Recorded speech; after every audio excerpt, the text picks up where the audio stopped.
What's up, everybody? Welcome to Monday, February 22nd, 2021. My name is Pat Stothers, your host and commentator for another episode of the Casual Fan Podcast, the original, hardest working, most accurate, most entertaining NHL/sports gambling podcast on YouTube.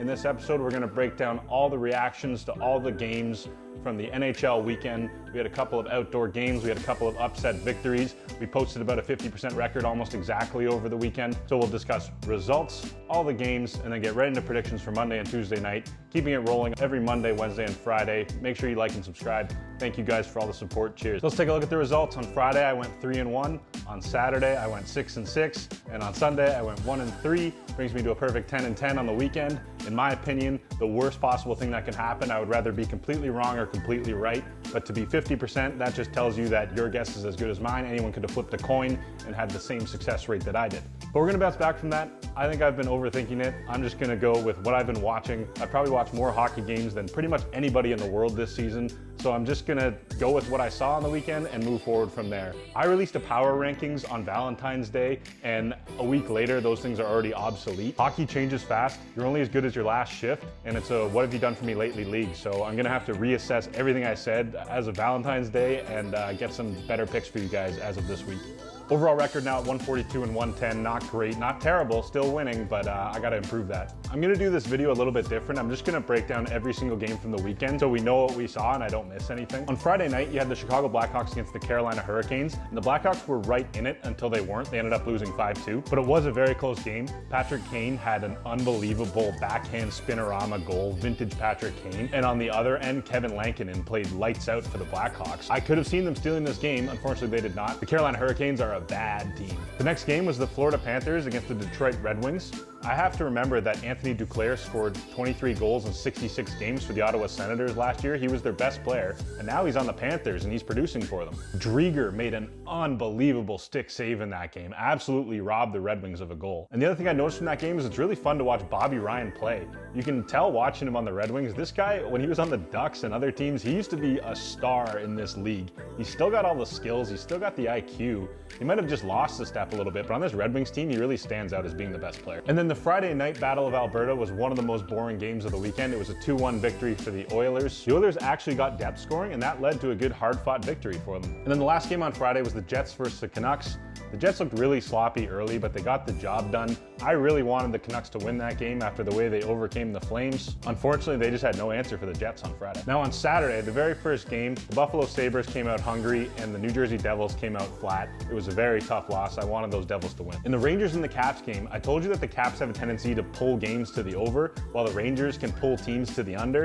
It ended up going the Rangers' way. It was a 4-1 victory for the Rangers. It stayed under. They were able to hold the Caps off the board. So then we had the outdoor game between the Colorado Avalanche and the Vegas Golden Knights. If you were betting the under in this game, as I advised you to, and to take the Colorado Avalanche as I advised you to, they both would have hit. Nothing's better for your under than when one goal is scored in a game, and then they postpone it until that night. It's not very often you get to see a weather delay in a hockey game. Nathan MacKinnon picks the puck up, winds up in his own zone. You just hear Alex Pietrangelo go, oh boy. Nathan MacKinnon goes wide, snipe. No stopping this guy. Next game, you got the Panthers and the Red Wings rematch. This was a tough loss as well. I mentioned that Bernier has the ability to steal games for the Red Wings. They stole one. They outworked the Panthers in this second game. It's unfortunate because I want to be able to bet on the Panthers every game, but if you're dropping a game in a series to the Red Wings, I can't count on you. In the Islanders and the Penguins game, Chris Letang had a game. It was a back and forth contest. I wanted the Islanders to win with their value. Unfortunately, they did not. The Preds and Blue Jackets was an extremely close contest. The Preds were just a little bit quicker to pucks and honestly got the puck luck. The puck bounced in a couple times and they came out on top. This game really could have gone either way. The Kings and Yotes went how I predicted. These Los Angeles Kings will go toe-to-toe with almost any team in the league. When you have a star center like Kopitar, a star defenseman like Doughty, and a goaltender like Jonathan Quick, even Cal Peterson's pretty good, those are the pieces you need to be a successful team. Everyone else can just slot in around them. Now the Leafs and Canadiens, probably the most electric game of the weekend if you ask me. Austin Matthews scores 2 goals. Mitch Marner scores. It was back and forth action. It was 2-0 Leafs and then it was 2-2, goal for goal. The Leafs came out on top, but they make you nervous in every single game. I never trust this team with any lead, and the Canadiens put up a valiant effort to try and come back in the game. Fortunately, the Leafs will remain at the top of this division untouched. Carey Price made a glove save in that game where he was leaning back and just threw his arm. It was up there with Drieger's, probably the two nicest saves of the year so far. Now for the Blues and Sharks. The Blues looked like hot garbage to start this game. Craig Berube was shaking his head. They were just sloppy, and the Sharks just bang, bang, bang capitalized right in the first period. The Blues tried to crawl back, but it was too little too late. Not a great outing from the St. Louis Blues.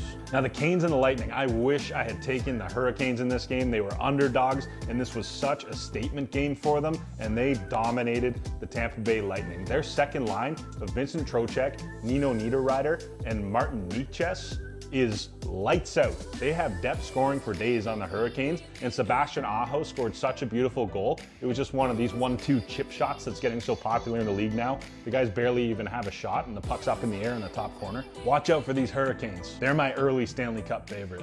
Wild and the Ducks went pretty much as I expected, except a few more goals went in for the Wild. I thought John Gibson would be able to lock it down a little bit better. The Wild are for real. They're a good team. They beat them 5-1. Kirill Kaprizov still producing, Rookie of the Year. And then the last game of Saturday night, the Flames against the Oilers, and man, oh man, the Flames have to be reeling after that one. The Oilers smelled blood, and they piled on points. Ryan Nugent-Hopkins, Connor McDavid, Leon Draisaitl having their way with the Calgary Flames. The Calgary Flames are going to have to bounce back, but they're facing a tough Toronto Maple Leafs team tonight, so it could be one to go against them. And of course, in this game, Connor McDavid scores a sick no-look. He kicked the puck to himself by his skate, then he's stick-handling looking up, not even looking at the goalie, and then just rips it. Absolutely rips it past Jacob Markstrom. Like, such a disgusting goal. On Sunday, the Devils and the Caps had a great game. The Devils went up early, and the Caps eliminated the lead to end up winning 4-3. The Capitals do love coming from behind in a lot of games. The Senators played a complete 60 minutes against the Canadiens. Drake Batherson scored an absolute highlight reel goal. It seemed like every goal of that game somehow chipped up and over the head of Jake Allen, with him having no idea where the puck was. Anyways, the Senators won it, and they deserved to win that game. Then the outdoor game on Sunday, the Bruins show up in complete 90s retro gear. That's what you love to see. That's why this team is so successful. They have such a great chemistry. They have such good leadership. They just seem to have fun when they're on the ice, and they're absolutely lethal. The Bruins also just seem to get better as games go on, even if they're struggling in the first period. And I think Marchand, Pastrnak, Bergeron, they're just in the Flyers' heads. And then the very last game, the Jets against the Canucks. And come on, Canucks, how do you not split that series against the Jets? I mean, I thought they grew as a team by beating the Flames, and they didn't. They went right back to losing to the Jets, who aren't even that good. So now that we've broken down every game from the weekend, it's time to look at the predictions for Monday and Tuesday night. I'm gonna do this one a little bit different because I think I've been overthinking it. So since I've watched pretty much every game up until this point, I think I know where teams stand just based on what I've seen. So now I'm gonna tell you what I've seen in the form of predictions. The first game tonight, you have the Calgary Flames as plus 155 against the Toronto Maple Leafs as minus 190 favorites. The Flames just took two tough losses to the Oilers, and the Leafs just had an exciting win over the Canadiens. On paper, the Toronto Maple Leafs are a far more skilled team. I think the Flames defense is better. I also think they're a much tougher team. I also think they should be a lot more motivated after they just got beaten so bad. That said, they're struggling, and if it was up to me, I would pick the Leafs. I'd also take the over in this game because it seems like neither team can keep the puck out of the net right now. Up next, you have the Stars as plus 105 underdogs against the Florida Panthers as minus 130 favorites. The Stars have lost 5 of their last 6, and whatever magic they carried over from last season has apparently worn off. They are starting to struggle, and their season's only going to get worse because they've already had a few games postponed due to COVID. I'm taking the Panthers in this game. Despite losing to the Detroit Red Wings in the last game, I believe they will beat the Stars in this one. Buffalo Sabres, plus 145 underdogs against the New York Islanders, minus 175 favorites. The Islanders play well at home, whether there's a crowd there or not. The Buffalo Sabres just beat the New Jersey Devils, and the Buffalo Sabres don't win a lot. New York Islanders just lost to the Pittsburgh Penguins, and the New York Islanders don't lose a lot.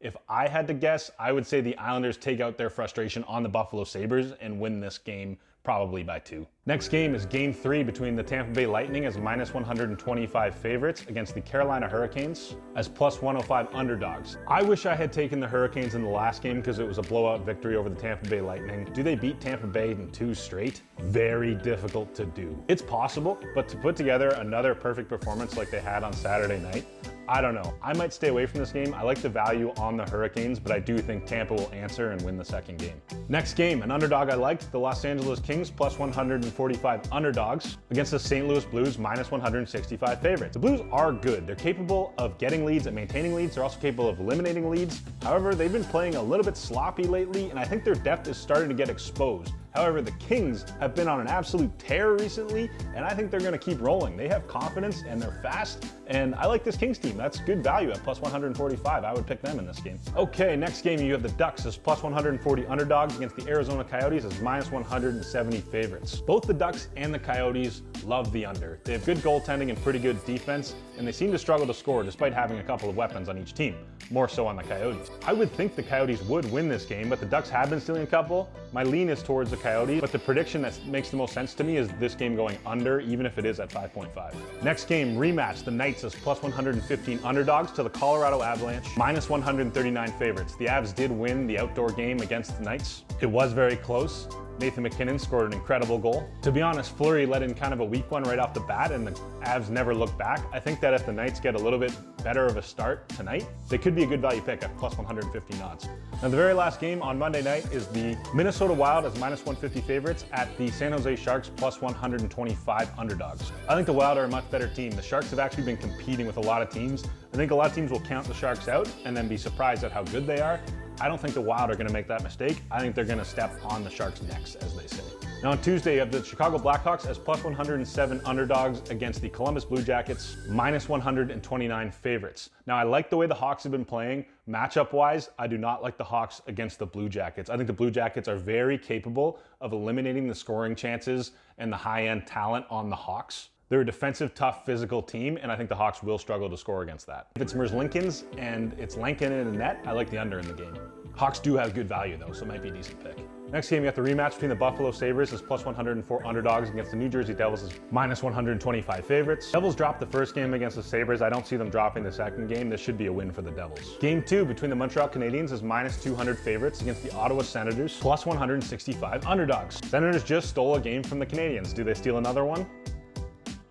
The odds would tell you no. I would take the Montreal Canadiens in this game. It's not great value, and the Sens have been keeping it close, so maybe take them regulation. I don't like the puck line minus 1.5. Next game, a rematch between the Pittsburgh Penguins as plus 105 underdogs against the Washington Capitals, minus 127 favorites. The Penguins just beat the Islanders, and the Capitals just lost to the Rangers before ending up beating the Devils. I like the Capitals' ability to score, and they're never counted out of games even when they're down. I like the Pittsburgh Penguins' power play. It's so lethal if they ever get the man advantage with Letang and Crosby and Malkin and Gensel. But the Washington Capitals' power play is no slouch either. I think this should be a high-scoring game. The last meeting between this game was not high-scoring, surprisingly. This one should be an over game. If I had to lean, I would go towards the Capitals. Up next, you have the Nashville Predators as minus 150 favorites against the Detroit Red Wings, plus 124 underdogs. The Red Wings actually have a decent amount of success in Nashville, as I mentioned in previous videos. They're a feisty team with nothing to lose, and they can always stay in it with teams who aren't the best of the best. The Nashville Predators are not the best of the best. That said, I think the Nashville Predators should win this one. They are a better team. They just beat the Blue Jackets. The Red Wings got to win against the Panthers. I don't think they're going to get another one against the Predators here. And the very last game for Tuesday night, the Edmonton Oilers are minus 127 favorites over the Vancouver Canucks, who are plus 105 underdogs. The Oilers like to lose after winning a couple games. However, the way the Canucks have been playing and dropping games, the way Holtby's been playing, Thatcher Demko's been playing out of his mind, but he's still losing because the Canucks aren't playing great defense. I think the Oilers take this one, especially if their depth scoring continues. The only thing that scares me is their defense and their goaltending. High-end scorers in the NHL, their eyes light up when they see the Edmonton Oilers defense. That's their only weakness. If they get depth scoring, if Connor McDavid and Draisaitl are doing their thing, it's a good enough team to win games. It's the defense that's a problem, and always has been. Okay, so with all of those predictions, here are my official picks for Monday and Tuesday, who I think is going to win, who I think is going to lose. Over the past 3 days, I've posted an exact 50% record, so I'm definitely going to try and improve that tonight. Beginning with Monday night, the teams I am picking to win are Leafs, Panthers, Islanders, Lightning, Kings, Coyotes, Golden Knights, and the Minnesota Wild. And then on Tuesday night, Blue Jackets, Devils, Canadiens, Capitals, Predators, and the Oilers. That's it. That's who I think is going to win. Take a couple of these teams and make a couple of parlays and win yourself some money. Now, my official bets, the ones that I'm actually going to put money on, when I win, you win. When you lose, I lose. Starting with Monday night, I'm going to put one gambling unit on the Los Angeles Kings as plus 145 underdogs I think they've been playing great. I think the Blues have been playing stinky, and I think the Kings are going to win this one. My next official bet, I'm going to take the Vegas Golden Knights as plus 115 underdogs against the Colorado Avalanche. The Avs won the first game. I think the Golden Knights are good enough to split the series, and they're underdogs. I love the value. I'm taking them. And my last bet for tonight, a 3-team parlay. I like the Leafs, I like the Islanders, I like the Minnesota Wild. Let's hope they hit, because I have just been getting killed over the past couple of weeks. Now on Tuesday night, I'm gonna sprinkle one gambling unit, a little bit of underdog action on the Chicago Blackhawks to beat the Columbus Blue Jackets. I'm gonna parlay the New Jersey Devils, the Montreal Canadiens, and the Nashville Predators. And that's it, that's all I'm doing for Tuesday. Just a couple of bets, that's what I think. I hope I make money. I hope I have a great week. I hope all of you guys have a great week as well. But thank you all for listening. That's everything that's happened over the weekend of NHL, everything that's going to happen over the next couple of days. I'll see you all again on Wednesday because I'm doing episodes every Monday, Wednesday, and Friday, 116 days straight for this entire NHL season. The Casual Fan Podcast is now expanding into baseball, so you can check those videos out as well. But thank you all. Please tell your friends, tell everyone you know that this is the greatest sports gambling podcast on YouTube, and I will see you on Wednesday. Cheers.